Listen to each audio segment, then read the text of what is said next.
एक दफा का जिक्र है कि एक पुरसुकून जंगल में एक नन्हा कछुआ रहता था जिसका नाम टीमो था। वो निहायत मेहरबान, अक्लमंद और मददगार था, हालांकि वो सब जानवरों में सबसे सुस्त था। एक दिन जंगल के जानवरों ने दौड़ का मुकाबला रखा। जो जीतेगा इसे रस से भरे फलों की टोकरी इनाम में मिलेगी। जब टीमो ने कहा कि वो भी दौड़ में हिस्सा लेगा तो सब हंसने लगे। खरगोश ने कहा, तुम बहुत सुस्त हो। हिरन बोला, तुम कभी नहीं जीत सकते। लेकिन टीमो ने मुस्कुराकर कहा, कोई बात नहीं, मैं सिर्फ अपनी पूरी कोशिश करना चाहता हूं। दौड़ शुरू हुई। खरगोश तेजी से दौड़ा, हिरन लंबे लंबे छलांगे लगाने लगा और बंदर दरख्तों से झूलने लगा। लेकिन जल्द ही वो सब थक गए, रास्ते में रुक गए, आशिकी बजारने लगे।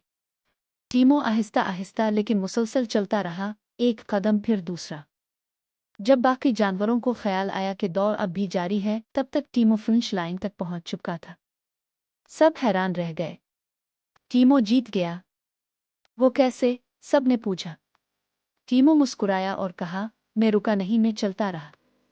इखलाकी सबक। आहिस्ता और मुसलसल चलने वाला ही आखिर में जीतता है। कभी हार ना मानो, चाहे दूसरे तुम पर यकीन ना करें। अगर आप इस तरह की मज़ीद कहानियाँ देखना चाहते हैं तो लाइक करें और हमारे चैनल को सब्सक्राइब करें।